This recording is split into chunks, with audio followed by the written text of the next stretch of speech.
Here's a quick walkthrough of the force on a wire Excel template. So you're going to put your data from the experiment into the green columns. So you're going to initially just measure the mass of the magnet by itself. So I've put in mine was 355.4 grams. For part 1, you use a constant wire length and you change the current. My wire was 4.2 centimeters long. I need to put that wire length in meters. So I'm going to do the 4.2 divide by 1,000. Divide by 100 to get it into meters.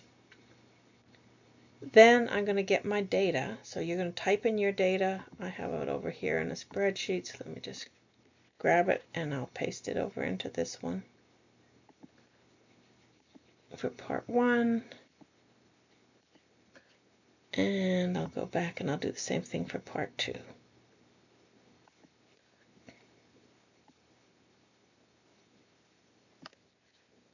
And of course you won't have as many decimal places. I just generated these guys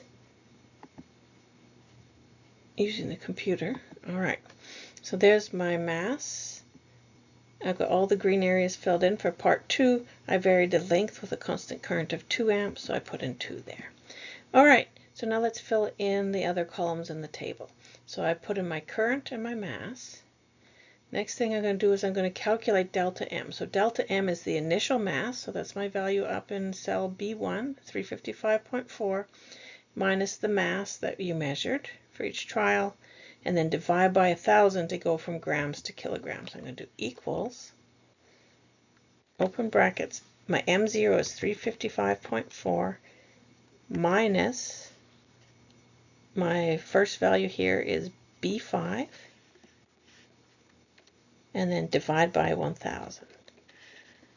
All right, now I'm going to copy that down, so I'm going to grab that corner, drag it down. And then my force from the magnetic field, FB, is just that delta M times G, which is 9.8. So I'm going to just do equals. This value here is C5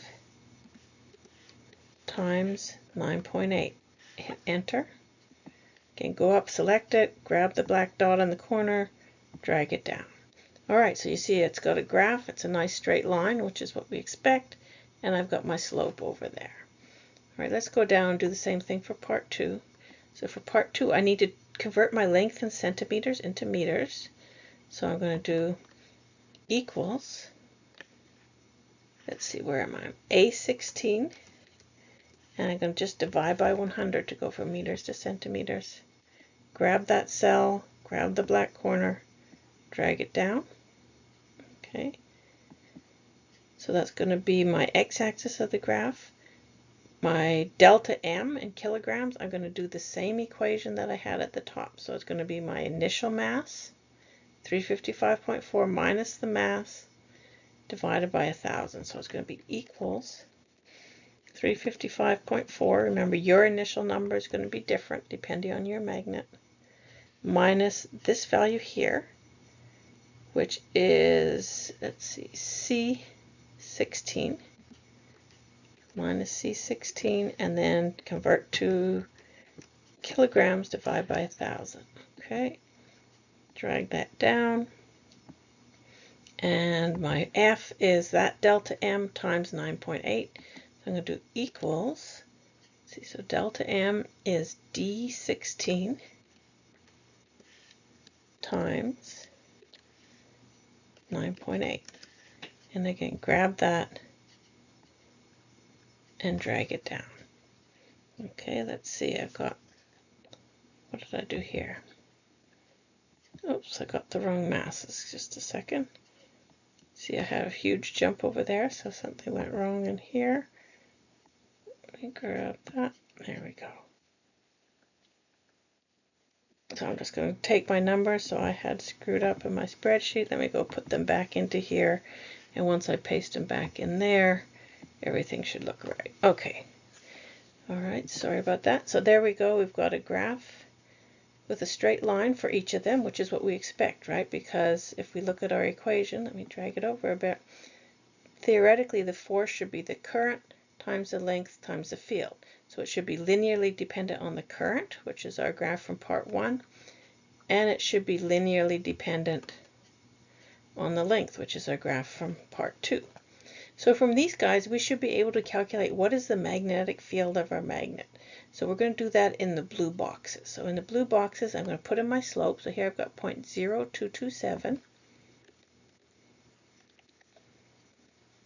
Okay, so what's my magnetic field? So I've plotted force versus current. So if I look at my slope is going to be rise, the force divided by the run, force divided by current. So the slope is F over I.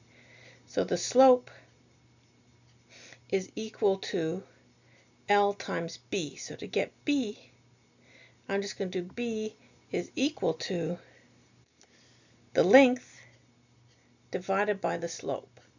Okay, so my length, you can see I've got over here, is 4.2 centimeters, 0.042, divided by, sorry, I did that the wrong way.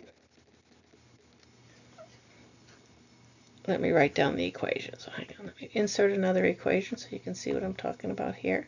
So I'm going to insert an equation. So my slope is force over current is L times B. Okay.